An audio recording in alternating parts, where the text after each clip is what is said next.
Hello. So, welcome to my lovely. I have the widescreen camera. I am going to be reading this to you. I am a Q follower, and I've been doing research on various words and terms and all kinds of stuff. My plan for this is to read a chapter or two, and then at the end of it to discuss several things, like some of the connections that I'm making that seem obvious. Some are based on my research and correlations. And also just kind of summing up and explaining briefly what's happened in the chapter, because it's kind of colloquial English. So we're also going to learn some new vocabulary. So just for now, ignore the screen and sit back, grab your popcorn. Here we go. Baron Trump's Marvelous Underground Journey by Ingersoll Lockwood. Ingersoll Lockwood is the Jack of Diamonds. So those of you who know me and my thing, the Jack of Diamonds, it's the card system I study. August 2nd, and what I found interesting about this is that the United States is also the Jack of Diamonds. Moreover, the Leo Jack of Diamonds, their only other card of influence, is also the Jack of Diamonds. So, like, they are the most beat. And I just think that's very curious. All right, so this is a little before the book. Biographical notice of Wilhelm Heinrich Sebastian von Trump, commonly called Little Baron Trump. As doubting Thomases seem to take particular pleasure in popping up on all occasions, Jack-in-the-Box like, it may be well to head them off in this particular instance by proving that Baron Trump was a real baron and not a mere baron of the mind. The family was originally French Huguenot, de la Trompe, which upon the revocation of the Edict of Nantes in 1685 took refuge in Holland, where its head assumed the name Van der Troep, just as many other of the French Protestants rendered their name. So I'm going to give you a little history lesson. The Edict of Nantes from the late 1500s, I think it was 1598, Henry IV put out this edict that Protestants, that it was now legal to be a Protestant. You didn't have to be a Catholic, and that the torture and the abuses and so forth would stop. So it's granting peace to these people. And then about 87 years later, the revocation of the Edict of Nantes by King Louis XIV, he revoked it. So he took away all those rights in an attempt to unify the country's religion back under Catholicism. So the idea here is that they fled because of religious persecution. And that gets it. I'll tell you a few other little notes at the very end about the actual Trump family and this little history that I learned. They took refuge in Holland. Some years later, upon the invitation of the Elector of Brandenburg, Nicholas van der Troep, became a subject of that prince and purchased a large estate in the province of Pomerania, which is a real place, again changing his name, this time to von Troep. The little baron, so called from his diminutive stature, was born sometime in the latter part of the 17th century. He was the last of his race in the direct line, although cousins of his are today well known in Pomeranian gentry. He began his travels at an incredibly early age and filled his castle with such strange objects picked up here and there in the faraway corners of the world that the simple-minded peasantry came to look upon him as having bigwig and half bigwig and half magician, hence the growth of the many myths and fanciful stories concerning his indefatigable globetrotter. The date of his death cannot be fixed with any certainty, but this much may be said. Among the portraits of Pomeranian notables hanging in the Rathaus of Stettin, and that is a real place, it's like this gigantic government building, very old, there is one picture of a man low in stature with a head much too large for his body. He is dressed in some outlandish costume and holds in his left hand a grotesque image of ivory. So it's this picture that they're talking about, the one provided, and that is the little baron. Let's see, grotesque image in ivory, most elaborately carved. The broad face is full of intelligence, and the very large gray eyes are lighted up with a good-natured but quizzical look that invariably attracts attention. The man's right hand rests upon the back of a dog sitting on a table and looking straight out with an air of dignity that shows that he knew he was sitting for his portrait. If a visitor asks the guide who this man is, he always gets this answer: "Oh, that's the little Baron." But little Baron who? That's the question. Why, may it not be the famous Wilhelm Heinrich Sebastian von Trump, commonly called the Little Baron, and his wonderful dog Bulger? So the research that I did on the earliest known Trump on the paternal side, so Donald Trump's great grandfather, 1699 to 1756, who lived during this this description of the revocation of the Edict of Nantes. Remember, happened in 1685. So they're actually the Trumps over there. Actually lived in a Protestant village that was okay. So his paternal great grandfather lived in a Protestant village amidst Catholic Bavaria. So the real Donald Trump's great grandfather, they lived in this tiny little village that was Protestant, surrounded by Catholics. Interesting. And that grandfather lived from 1829 to 1827. Sorry, it was 1877. Sorry, this is confusing. So the earliest known forebear, his name is Johann Sebastian Trump. And that is one of the little Baron's first names, Wilhelm Heinrich Sebastian. So Sebastian is the common name there. So it's another little factoid. Okay, Ingersoll Lockwood is American. He was American. But I, from henceforth, am going to use a mild British accent because it just sounds better and it makes me read better. Chapter 1. So before each chapter, there's this little description of what happens in that chapter. It's kind of nice, kind of sums it up. This is what's going to happen. Bulger. Okay, so the dog named Bulger. I looked that up, of course. Most of them come from Ireland and landed in Pennsylvania, Massachusetts, and New York predominantly, where Whitey Bulger.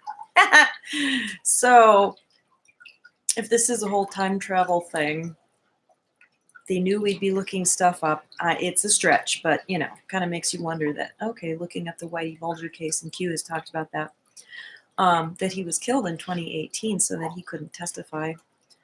Let's see, there was one other thing about that.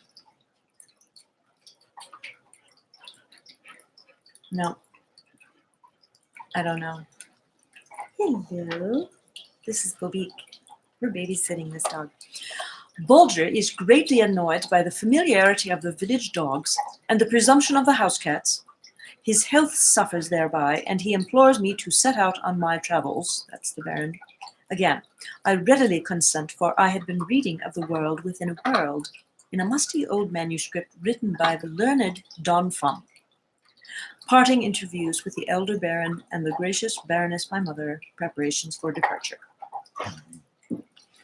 Bulger was not himself at all, dear friends. There was a lackluster look in his eyes, and his tail responded with only half-hearted wag when I spoke to him. I say half-hearted, for I always had a notion that the other end of Bulger's tail was fastened to his heart.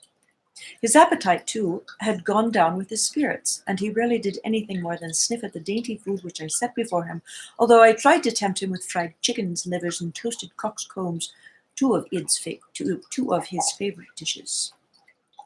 There was evidently something on his mind, and yet it never occurred to me what that something was. For to be honest about it, it was something of which all things I never should have dreamed of finding there.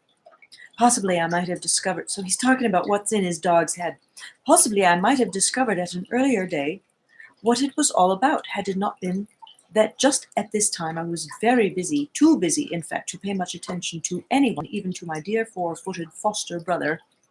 As you may remember, dear friends, my brain is a very active one, and when I once become interested in a subject, Castle Trump itself might take tire and burn until the legs of my chair had become charred before I would hear the noise and confusion or even smell the smoke. It so happened at the time of Bulger's low spirits that the elder Baron, that's his dad, had, through the kindness of an old school friend, come into the possession of a 15th century manuscript from the pen of a no less celebrated thinker and philosopher than the learned Spaniard Don Constantino Bartolomeo Stefano Figueroa, commonly known among scholars as Don Fum. So Don, is a title, but Donald, I know. Entitled A World Within a World. In this work, Don Fum advanced the wonderful theory that there is every reason to believe that the interior of our world is inhabited, that, as is well known, this vast earth ball is not solid, on the contrary, being in many places quite hollow, that ages and ages ago terrible disturbances had taken place on its surface and had driven the inhabitants to seek refuge in these vast underground chambers, so vast, in fact, as well to merit the name of a world within a world. This book, with its crumpled, torn, and time-stained leaves exhaling the odors of vaulted crypt and worm-eaten chest, exercised a peculiar fascination upon me. All day long, and often far into the night, I sat poring over its musty and mildewed pages, quite forgetful of this surface world, and with the plummet of thought sounding these subterranean depths, and with the eye and ear of fancy visiting them, and gazing upon and listening to the dwellers therein. Remote viewing, maybe? While I would be thus engaged, Bulger's favorite position was on a quaintly embroidered leather cushion brought from the Orient by me on one of my journeys, and now placed on the end of my work table nearest the window. From this point of vantage, Bulger commanded a full view of the park and the terrace, and of the drive leading up to the porte cochere. Nothing escaped his watchful eye. Here he sat hour by hour, amusing himself by noting the comings and goings of all sorts of folk, from the hawkers of gewgaws to the noblest person in the shire. One day my attention was attracted by his suddenly leaping down from his cushion and giving a low growl of displeasure. I paid little heed to it, but to my surprise the next day about the same hour it occurred again.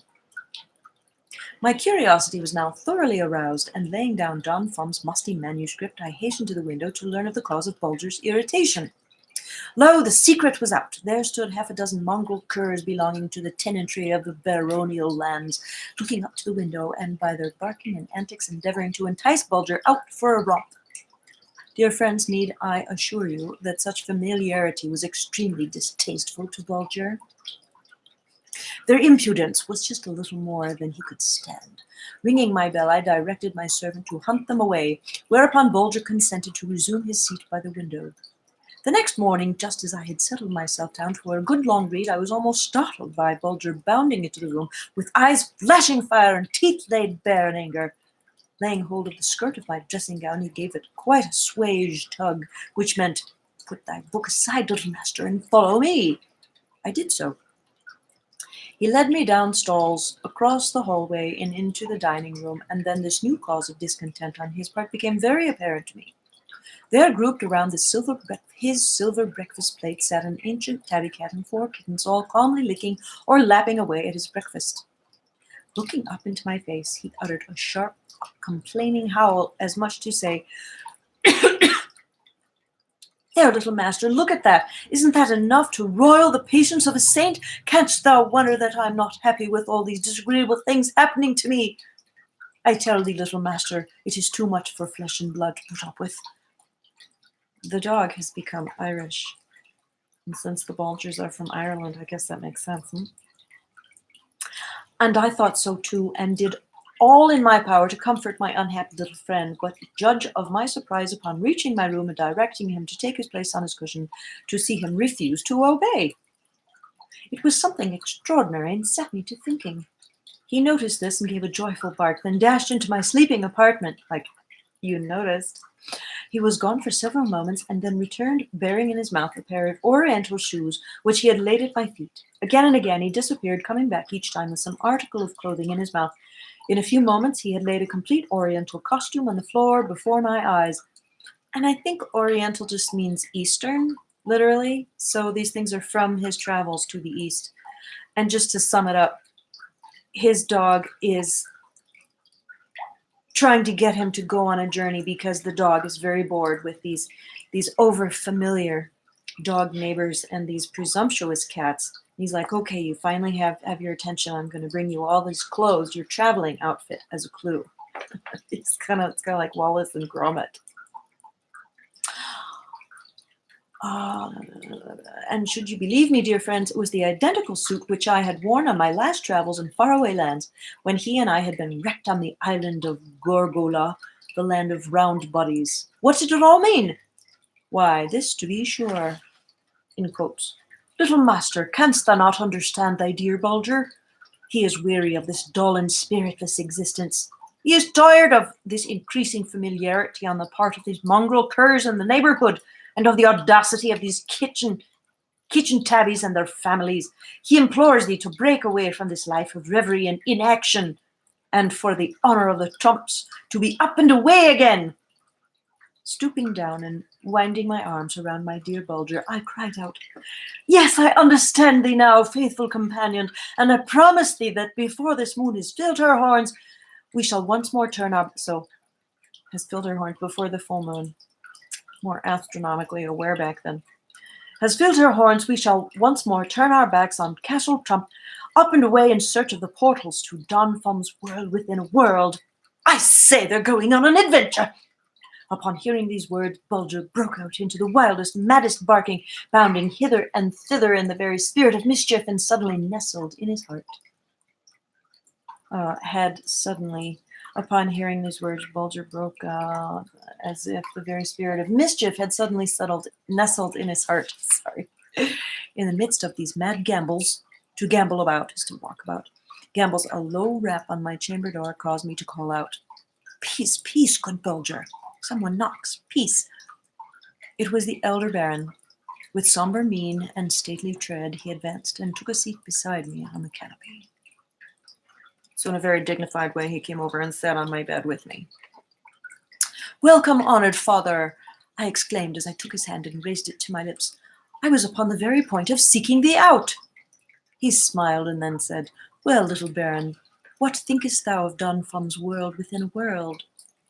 I think, my lord, was my reply, that Don Fum is right, that such a world must exist, and with thy consent it is my intention to set out in search of its portals with all safe haste, and as soon as my dear mother, the gracious Baroness, may be able to bring her heart to part with me.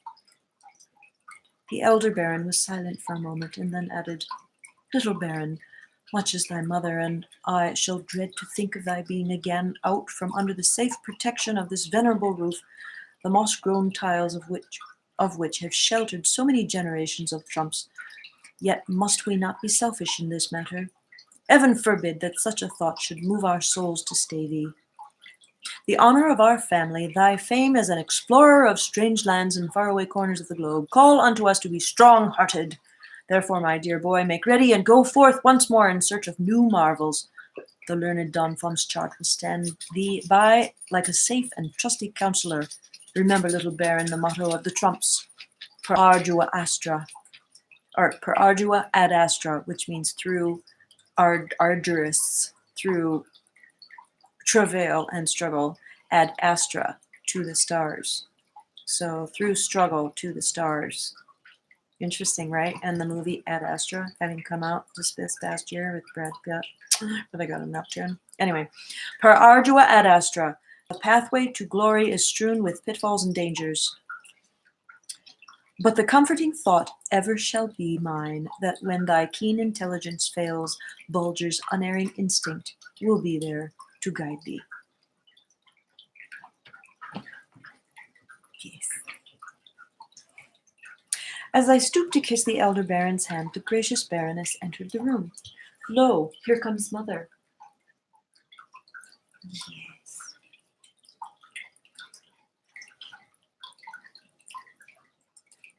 Bulger hastened to raise himself upon his hind legs and lick her hand in token of respectful greeting.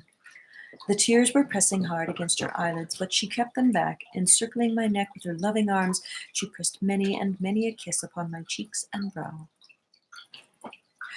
I know what it all means, my dear son, she murmured with the saddest of smiles, but it shall never be said that Gertrude, Baroness von Trump, stood in the way of her son adding new glories to the family's scutcheon. It's like a coat of arms. Go, go, little Baron, and heaven bring thee safely back to our arms and to our hearts in its own good time. At these words, Bulger, who had been listening to the conversation with pricked up ears and glistening eyes, gave one long howl of joy, and then, springing into my lap, covered my face with kisses. This done, he vented his happiness in a string of ear-splitting barks and a series of maddest gambols. It was one of the happiest and proudest days of his life, for he felt that he had exerted considerable influence in screwing to the sticking point my resolution to set out on my favorite once again. The dog was very excited because he felt that he had had a hand in this decision that the Baron had made to go traveling again. And now the patter of hurrying feet and the loud murmur of anxious voices resounded through the castle corridors, while inside and out, ever and anon, I could hear the cry, now whispered and now outspoken, "The little Baron is making ready to leave home again." Bulger ran hither and thither, surveying everything, taking note of all the preparations, and I could hear his joyous bark ring out at some familiar article used by me on my former journeys was dragged from its hiding place. 20 times a day my gentle mother came to my room to repeat some good counsel or reiterate some valuable caution. It seemed to me that I had never seen her so calm, so stately, so lovable. She was very proud of my great name, and so, in fact, were every man, woman, and child in the castle. Had I not gotten off as I did, I should have been literally killed with kindness and Bulger slain with sweet cake. End of chapter 1. So I do find that it's very strange. It says killed with kindness, and the very day I picked this book up and began reading it was the day after Kevin Spacey did his weird little Christmas video and said, kill them with kindness. And then that guy, the Norwegian ex-husband of the princess, had accused him of inappropriate things with his ex-wife, and that guy was found dead. Suicided. Isn't that just weird? I mean, it's just filled with all kinds of little correlations like that. So anyway, that's chapter 1. I'm going to end it there, and I'm going to wait for a little feedback, perhaps, and then go on to chapter 2 and tell me if you like it in the comments. Please be kind and tell me if you've had any insights about that particular chapter and connections. Okay, thanks for watching.